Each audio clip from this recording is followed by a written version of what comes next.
are going to try to have some fun this afternoon, talk about some ideas that I know have occurred to many of you. Some of them may not have occurred to some of you, but it's going to really be very much of a conversation. I have lots of information to put in front of you. We have videos to look at and lots of transparencies, but I want you to know that the important thing about the time we're going to spend together between now and Friday is that there will be 3 or 4 ideas or concepts that really make sense to you.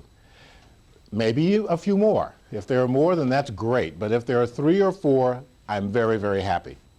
What I want to do is to just shift the way you look at the problem of communications in the modern world enough so that when you walk back out of the session that we've got the next few days, you look at things a little different. You look at books you read, you look at television, you look at communications, even on an interpersonal basis, a little differently than you did when we started.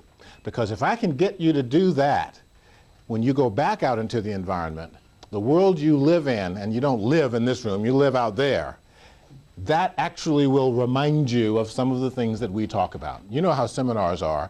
I mean, how many of you have been to at least 5 seminars in your life, or classes like this? Yeah, at least. You know, you come, you sit there. Have you ever had the phenomenon of sitting in a seminar and it's so good and it makes so much sense to you, you don't even need to take notes because you don't have to write this down. It's so obvious, it's so compelling, it just makes sense. And the seminar goes till 11:30, then there's a break, and at lunch someone says, what did you guys talk about? And you can't quite remember. Have you ever had that experience? Or you go to a seminar, and I'm not talking about the bad ones, I'm talking about the ones you think are pretty good. You come back home and you have a binder. Anyone got any of those binders back home? What? Yeah, what do you use them for? I know. One of these, yeah, exactly. I use them for bookends to keep other binders you know, on the bookshelf. The problem is that there's so much to learn that we can't absorb it all. And the other problem is that often we try to absorb it all, particularly if it sounds good. I'm going to try to make it easier for you to absorb what's important to you and not worry about the stuff that isn't that important, because sometimes the stuff that we talk about, which isn't very important to you, will get in the way of the stuff that's meaningful.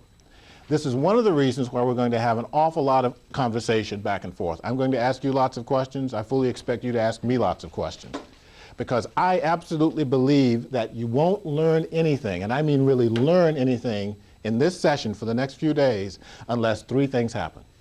First, you have to involve yourself. And typically that means talking, you know, getting in the fray. Because you can involve yourself sort of mentally by even listening carefully. But you're not, you know, it's kind of like if you don't stick your neck out a little bit, your butt's not in it. If you are not involved in the conversation, you haven't taken the risk of representing yourself in the midst of all of it. And that is a very important thing, so I encourage you to do that. The second thing that I really implore you to do, which will make things stay with you, is that when you go back to wherever your environment is, and you have the 3 or 4 things that really stayed in your mind that you want to try out, please try them. Just, you know, decide, even on the plane on the way back, I'm going to try to apply these 3 or 4 things that I think are important. I personally don't care if you throw away all the notes you take for the next 3 days, as long as you have 1 piece of paper or 1 memory with those things you're actually going to try. Finally, when you try whatever you try, if you do, if it works, congratulations, you were probably lucky. Congratulations, you were probably lucky. Because if it works, it usually works accidentally when you try something for the first time. You probably won't learn a lot if it works. Because the essence of what we're talking about, as you'll see, is not just in a technique or in an approach. It's in an insight into the way communications is taking place in the modern world. You won't really learn unless you take the risk to try it, and then it fails. It doesn't work. Then what I want you to do is to sit back and ask yourself, what happened here?